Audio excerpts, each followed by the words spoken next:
Hi guys, 50cc dads here and lads. Travis and I once again going to be showing you how to remove the carburetor this time from an SX50. You might want to remove it to clean it or to make sure there's no water in it. If the bike seems to have certain flat spots at lower RPM, medium, high RPM, chances are that some dirt has got into the carburetor. Since these bikes don't have fuel filters, if you have dirty fuel going in or dust gets in at the track, or if you're not clean enough or careful enough to clean your siphon or keep your siphon pipe really clean, dirt will get in. Moisture can also get in from high pressure cleaning the carburetor, so you might have to service the carburetor or at least clean it. Being a two-stroke, being a very sort of low powered engine, that's very, very susceptible to changes in atmospheric pressure. So the way the bike performs at sea level is not going to be the way it performs at high altitude. So if you live in a country where altitude changes are pretty extreme, well, like we are in this country, sea level obviously 0 meters, and then I think Johannesburg's about 1200 meters above sea level, so that is a considerable variance. And if you're going to be tuning the bike, you'll be certainly going to be changing the main jet, and perhaps even some of the clips on the throttle body. We're not going to go into tuning of the carb. I feel that's beyond our capacity. But I will be showing you the components so that if someone does suggest put in a 52 jet or clean your jets, make sure everything's clean, then at least we can get that far. The reason we're taking the carburetor off today is because we're in what, Trav? Lockdown. And the fuel is going to go stale inside the carburetor. The fuel, don't forget, is mixed with two-stroke oil, 50-1. And all of that has been sitting now. It's been sitting for 21 days, or about 21, 22 days, if not longer, probably closer to a month. So I'd rather just empty the carb out, clean it, and leave it dry until such time as we can ride again. So now we're going to proceed to show you how to take the carb off. Okay, so what you're going to need is a flat screwdriver. There's a nut over there that you need to loosen, and another one over there. This attaches the carburetor to the engine or the reed block, and this one connects the carburetor to the airbox. You also have to remove the throttle housing. Start with that. Okay, I have to take it out first.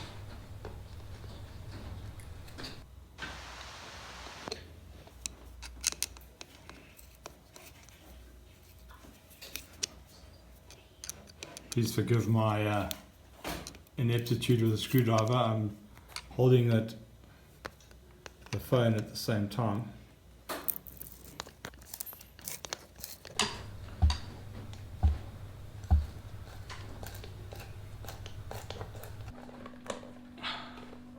Okay, I've taken off the back flange. Now the front one.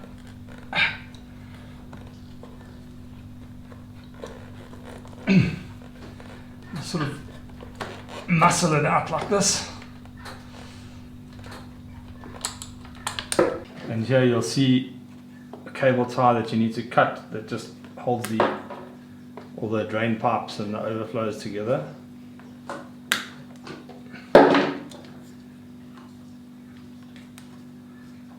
The carb is quite dirty anyway, just from standing, a bit of overflow coming out here. So the first thing we have to do is stop anything else going into the engine. Lock this up.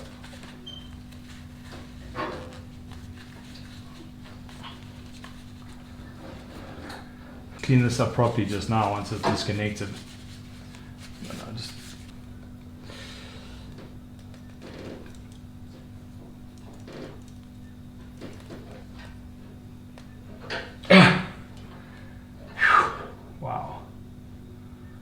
Just is that so tight?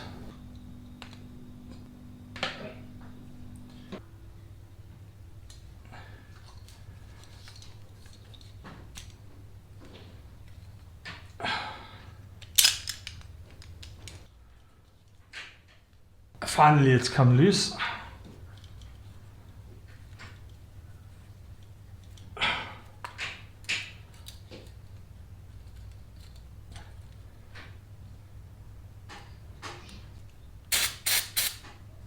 Right, well, we now have the carburetor off. Hello. Morning guys, how you doing? It's another day of lockdown. We didn't get to finish our carburetor cleaning exercise demonstration, so we're going to continue with that today, Travis and I. I'm just concerned about the fuel inside the bowl, so I'm going to remove. Thank you. Thanks, Travis. I'm just going to remove the bowl for now, so I can sleep properly at night.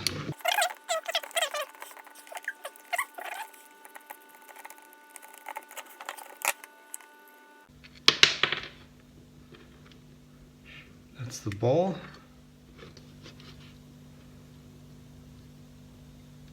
Gasket.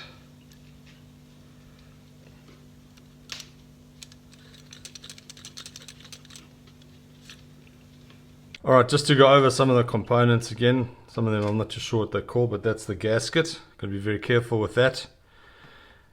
I'm putting some of the smaller things into a separate container. There's this little bit here, part of the float. And this is a pin that holds the float in place. I'm taking out the main jet. Okay, I'm not sure if you can see that, but this is 90, it's a 90 jet. I will try and zoom in on that later. Just bear in mind, you see the way this thing is positioned. It's like a little upside down hat. That's the way to think of it, because you can put it in the wrong way around and then it doesn't really work.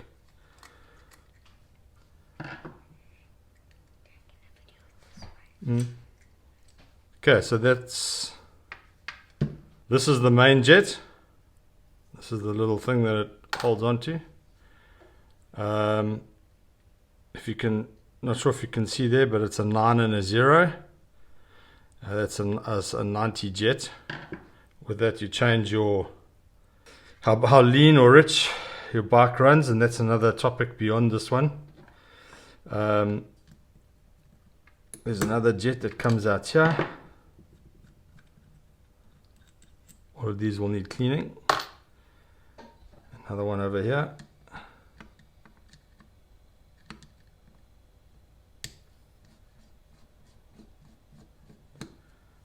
Can't really put these in the wrong way, so don't worry about that. And all of these have got these microscopic little holes where there's things there that need to be cleaned. Now that that's out, this is your float. Size 8.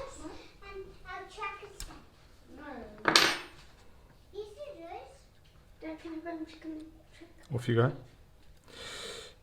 Right, size 8. Takes that out.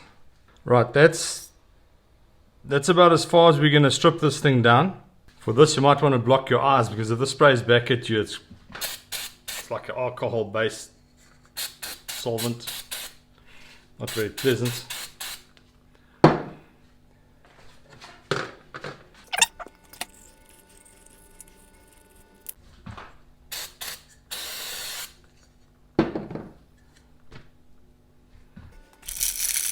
Right, so this I'm going to go and blast with some clean air.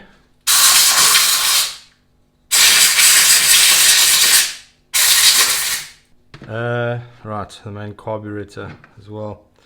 Now, I would actually recommend doing this before stripping it down to this degree. Now I'm going to have to try and cover these holes to try and ensure that muck doesn't get in there.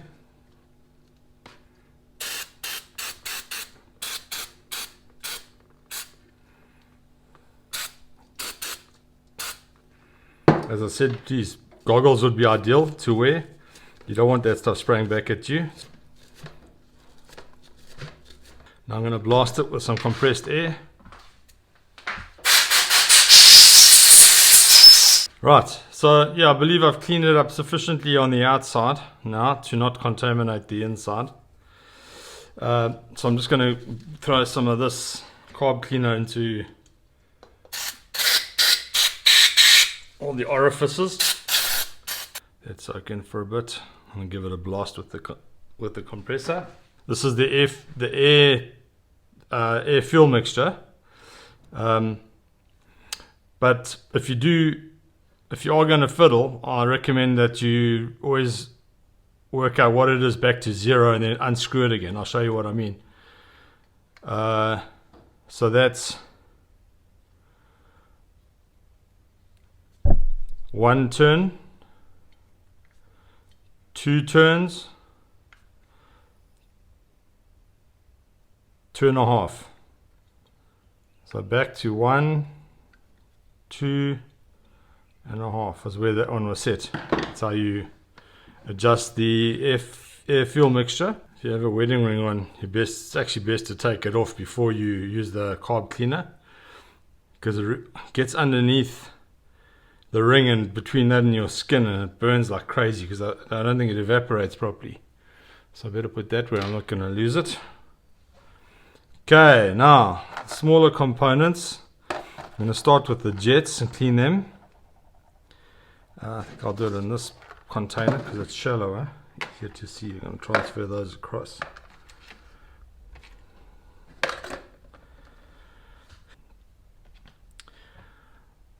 So these jets, you won't be able to tell, but they've got microscopic holes through them. Go down. This one doesn't have any on the side. This is your main jet. It's got a hole right down the center, as well as some side holes. 1, 2, 3. Well, 2 sets there.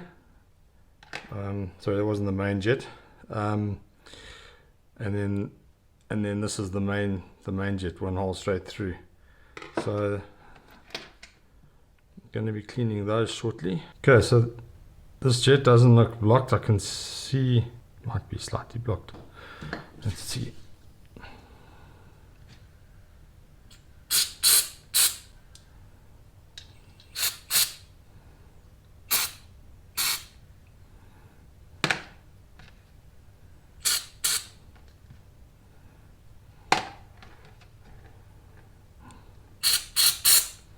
As you can see, there's such minute holes, it's so easy for them to get blocked up by accident. So now I'm going to blast some air through here.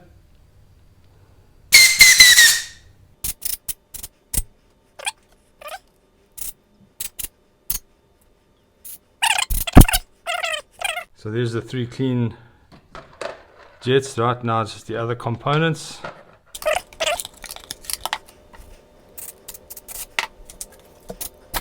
Reassemble. So what we do is we start putting back all the jets and things.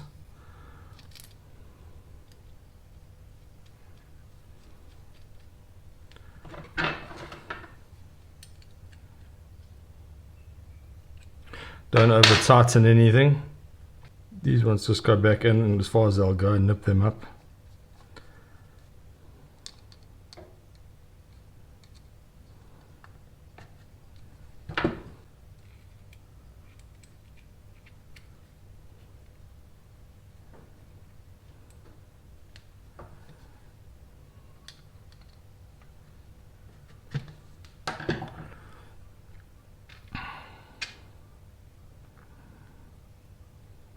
And you can see that little horseshoe shape there, and this thing's got a gap in it, so that kind of goes on like that,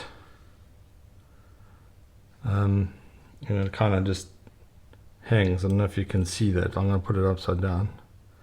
It goes on like that. Amazing, it all hangs together so well. So while you're holding that delicately like that, this bit is going to end up going in here. You won't see it because of the camera angle, but that goes in there once it's clipped into the floats. It's a bit of a hit and miss. Eventually you'll get it.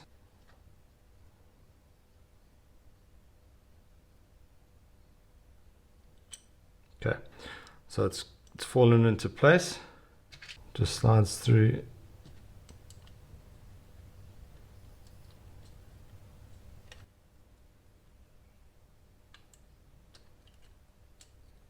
There.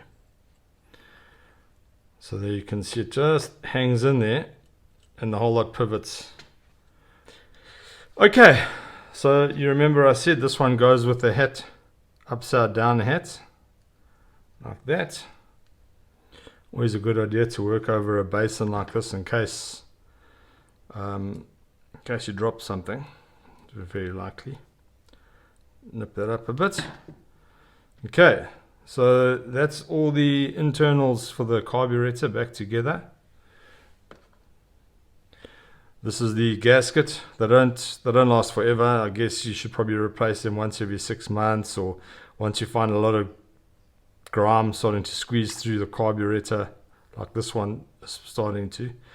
So I'll need to. They're very cheap, the kits. They also include a gasket for the throttle section. Okay, and that's in there, and it goes over like this. Can only go one way.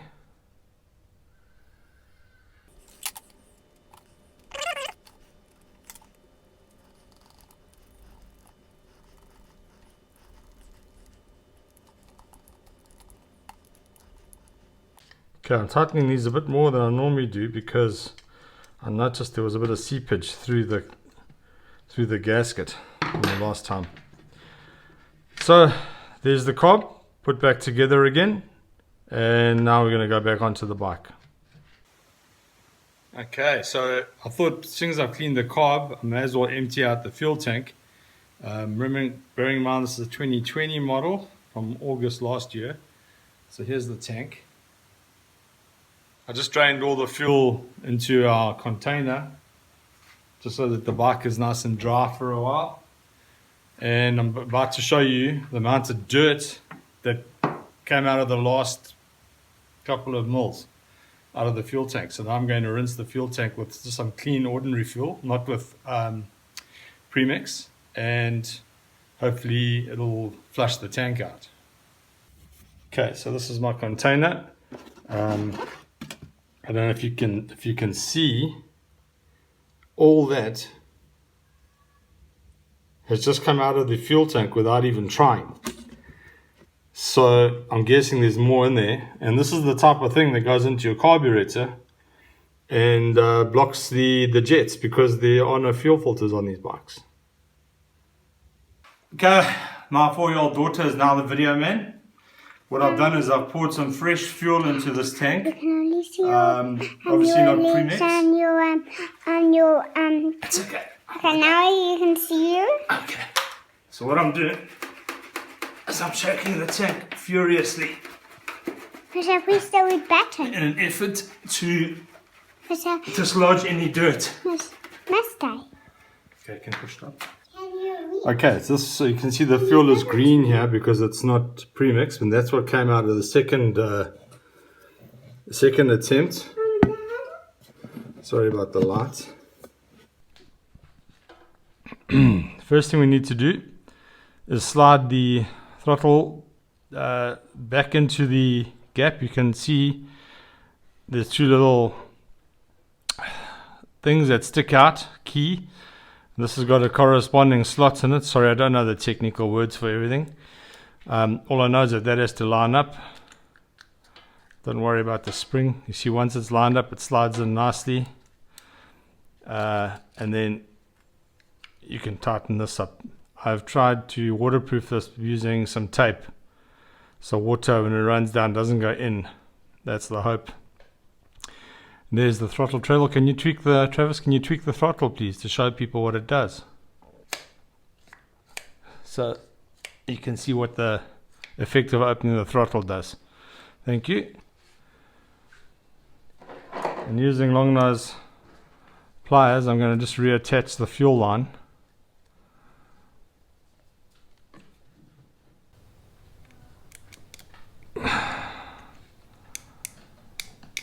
like that, so it clamps on good. So we take the overflow pipes and just feed them down there for now, and later on we'll cable tie them up neatly. Now it's just a bit of an arm wrestle to get everything in, but they are rubber pipes, so you're not going to break anything.